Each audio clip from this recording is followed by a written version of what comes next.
நமஸ்காரம். உங்கள் அன்பிற்கும் அபிமானத்திற்கும் உரிய வித்யாபுத்திரன் வியா ராஜா குளத்தூர்ந்து பேசுகிறேன். ஸ்ரீமாத்திரை நமக. இதனுடைய 967வது வீடியோ. இந்த வீடியோ என்ன பார்க்க போகிறேன்னா, இன்னைக்கு குருவாரம். குருவாரத்தில் சிலதில் ரொட்டீனாக நடக்குது. லக்ஷ்மி நரசிம்ம பிரபு ஒரு பையன் இருக்கான். Is the director of a company. அவன் கரெக்டாக வியாழக்கிழமை 4 மணிக்கு மெசேஜ் அனுப்பிச்சிடுவான். மாமா, இன்றைக்கி குருவாரம், எனக்கு உங்கள் ஆசீர்வாதம் வேணும் அப்படின்னு சொல்லி அனுப்புவான். ஸோ ஆசீர்வாதம் பண்ணி இல் மச் ப்ளீஸ்டு.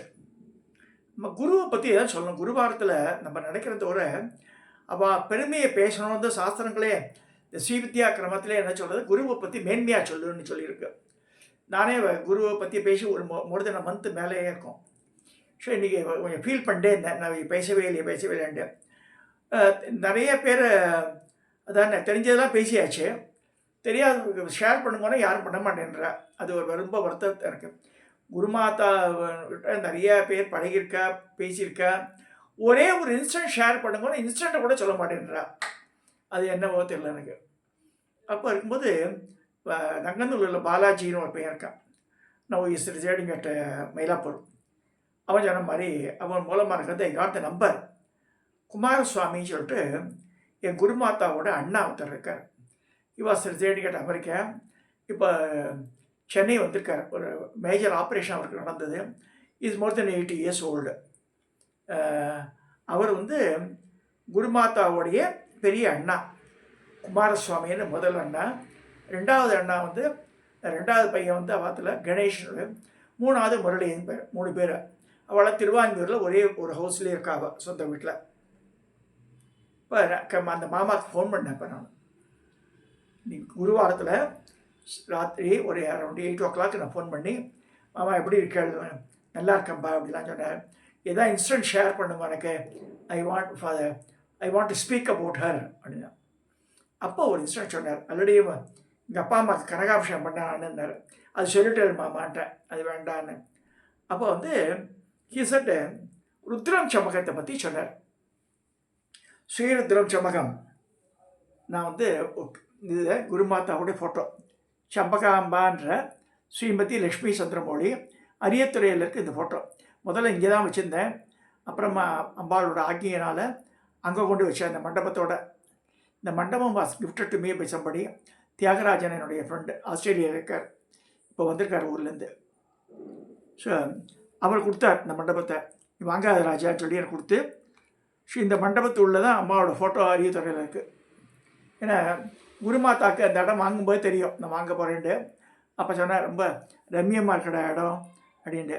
ஸோ அம்மாவோட ஆசைப்பட்ட இடம் அது. அதனால் அங்கேயே வச்சுட்டோம் அவள் ஃபோட்டோவை. இப்போ அம்மாவுக்கு மேலே தான் பரமாச்சாரியோட ஃபோட்டோ, பெரிய ஃபோட்டோ ஒன்று இருக்குது. குருமாதாவுடைய இன்னொரு ஃபோட்டோ அது. நிறந்தான், பாரியான சரீரம், முக லட்சணமாக இருக்கும், காருண்ய வடிவம். நம்ம அழகு இனிமையாக பேசுவாள். மந்திரங்கள்லாம் சொன்னால் கூட மூஞ்சியில் அடிக்கிற மாதிரி சொல்லக்கூடாது. ஃபஸ்ட்டு இன்ஸ்ட்ரக்ஷன் என்ன, மந்திரங்கள் சொல் ருத்ரம் சமகாவா சொல்லி தான் கேட்கணும். என்ன அழகாக சொல்லுவாள். ஒரு ராகம் இருக்கும் அது. அப்போ இந்த மாமா குமாரசுவாமி மாமாட்ட பேசிட்டு இருக்கும்போது சொல்கிறேன், நான் ஒரு இன்சிடென்ட் சொல்கிறேன் ராஜா. ஒரு சமயம் கொரட்டூரில் தங்கையை பார்க்கறதுக்கு போனேன். எங்கள் காலத்தில் மைதிலையும் ஒரு இன்னொரு பொண்ணு இருந்தால், லக்ஷ்மி வேறு இருந்தால். அம்மா பேர் லக்ஷ்மி ஆச்சே. நான் நிறைய இடத்துல லக்ஷ்மி போயிருக்கேன் ஸ்கூட்டரில் அவளை அந்த காலத்தில். அப்படின்னு ரொம்ப ஆசை. பெரிய அண்ணாக்கும் அந்த மாமிக்கும் ரொம்ப, குருமாதாவுக்கும் ரொம்ப அஃபெக்ஷன் ரொம்ப ஜாஸ்தியாக இருந்திருக்கு. அப்போ எப்போயாவது அமெரிக்காவில் வந்தால் அதுக்கு போவாராம். வந்த உடனே போய் சமையல் கட்டு போய்டுவாளாம், அண்ணாவுக்கு சமைச்சு போடணுன்ட்டு. அப்போ சொன்னாலாம், என்னென்ன கற்றுக்கிறேன், நான் ருத்ரம் சமக்கை சொல்கிறேன்னு. நீ ருத்ரம் சமக்கைலாம் சொல்கிறியாமே, கேள்விப்பட்டனே அப்படின்னாலாம். சரின்னு சொல்லிட்டு புஸ்தகத்தை வத்தியாக சொல்லுவேன் நான் அப்படி. சரின்னு சொல்லிட்டு புக்கை வரவழிச்சு கீழேந்து மாடியில் பூஜை ரூமில் சொல்லிருக்கா. சரி, ரொம்ப அழகாக கேட்டிருக்கா. அதை கேட்டுட்டு இவ்வளோ அழகாக சொல்லி ராகத்தோட யார்கிட்ட கற்றுட்டேன்னு கேட்டிருக்கா. ஒன்றும் இல்லைம்மா, நான் கேசட் மூலமாக தான் கேட்டுப்பேன். இல்லை, ரொம்ப சுத்தமாக இருக்குது. எப்படி சமஸ்கிருதம் தெரியாது இப்போ இவருக்கு. அம்மாவுக்கு தெரியும், ஆனால் இவருக்கு தெரியும், அண்ணாவுக்கு தெரியாது. ஸோ குரு அம்மாவுடைய அப்பா பேர் சுந்தரேசையர், அவள் அம்மா பேர் சரஸ்வதி. பொண்ணு பேர் லக்ஷ்மி. பாருங்கள் எப்படி வருது. இப்போ 3 பிரதர்ஸ் மட்டும் தான் இருக்கா. 2 பொண்ணுங்களும் காலமாயாச்சு. ஒரு அம்மா நேராக ஸ்ரீபுரத்துக்கு போய் சேர்ந்துட்டா. அப்போ நான் கூட ரசிச்சிருக்கேன். கத்திரிக்காய் கறி பண்ணுவோம். போனால் ரொம்ப காரம் இருக்காது, ரொம்ப உப்பு புளிப்பெல்லாம் ஜாஸ்தி இருக்காது, ஒரு மிதமான இதில் இருக்கும். நல்லா வேக வச்சு தளந்து இந்த கத்திரிக்காய் அப்படியே சாதத்தில் பிசைஞ்சு சாப்பிட்லாம். கத்திரிக்காய் கறி இல்லாமல் அவாத்தில் எந்த ஃபங்க்ஷனும் நடக்காது. நான் ஐ யூஸ் அப்சர்வ் ஒரு 10-15 தடவை சாப்பிட்ருக்கேன் நான். ஸோ அது சொல்லணும் இல்லையா, சாப்பிட்டா நம்ம சொல்லியானோம். ஸோ இந்த கத்திரிக்காய் கறியை நல்லா இந்த இதெல்லாம் தனியா, அப்புறமா அந்த வெந்தயம், மிளகாய் இதெல்லாம் வந்து இப்போ கடலைப்பருப்போடு வறுத்து அது கரகரம் அரைச்சி அதை தூவா மேலே. அது நல்ல கம வாசனையாக இருக்கும். அந்த மாதிரி பண்ணால் கத்திரிக்காய் கறி. ஸோ அதான் மிளகா பொடி போட்டு கட்டினா அந்த பேரை வராது. கத்திரிக்காய் கறியில் கொஞ்சம் ஓரளவு சாதாரண கறியை விட எண்ணெய் கொஞ்சம் ஜாஸ்தியாக பிடிக்கும். அது கொஞ்சம் புளி தண்ணியை தெளிக்கணும் அதில். ஸோ நவராத்திரியெலாம் கூட கத்திரிக்காய் கறி இல்லாமல் வாத்தில் கிலோ கணக்கில் வாங்குவாது. 50 ரூபாய் சாப்பிட்ணுன்னா கூட ஒன்று கத்திரிக்காய். ஸோ 2 தடவை 3 தடவை பண்ணுவாள் கத்திரிக்காய் கறியை.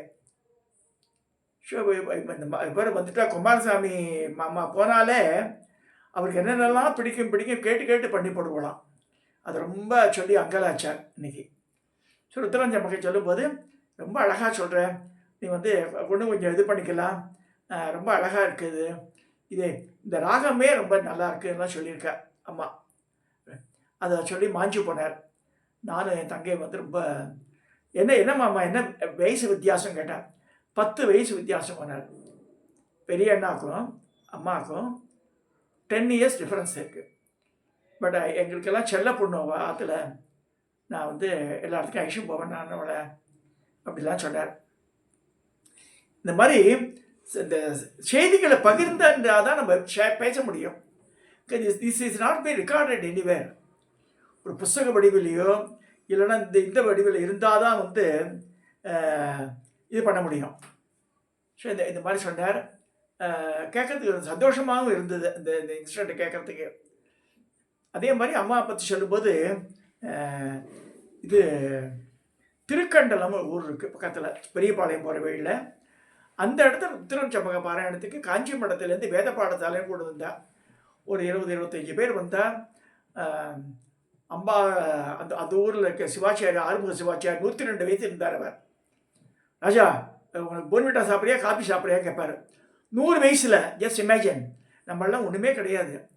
98 வயசுக்கு நடந்து போயிட்டு எல்லாமே அபிஷேகம் பண்ணியிருந்தார். அதுக்கு பாலப்பெரியவர்லாம் அவருக்கு தெரியும் நல்லாவே. சண்டை போட்டார், எனக்கு கோவில் கும்பாபிஷேகம் பண்ணணும்னு கஷ்டப்பட்டு இருக்கான்னு, நீ எல்லாம் சும்மா இருக்கே ஒரு மேலே பேச ஆரம்பிச்சிட்டார் அவர். அப்புறம் பாலப்பெரிய வந்து கேஸ் அரேஞ்சு அந்த கொடிமரத்துக்கு இதெல்லாம் பண்ணுறதுக்கு, அப்புறம் கோபுர கட்டத்துக்கெல்லாம் அந்த ஆட்கள் எல்லாம் அமிச்சிச்சாரு சொல்லுவார் அவர். அவர் கனவுல வந்து பரமாச்சாரியார் இந்த அம்மா கனவுல வந்துட்டார். இந்த பக்கத்தில் இருக்கிற சம்பகாம்பா கனவுல வந்து இது நடந்து ஒரு 20 வருஷத்துக்கு மேலே இருக்கும்.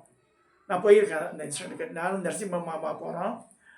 கனவுல வந்து 56 வருஷம் ஆச்சு இந்த ஊரில் ஏகாத திருத்தனம் பண்ணி அப்படின்னு சொல்லி இங்கே சிவானந்தீஸ்வரர் அவர் சொல்ல, அது திருஞான சம்பந்தரால் பதிகம் பெற்ற ஊர். அது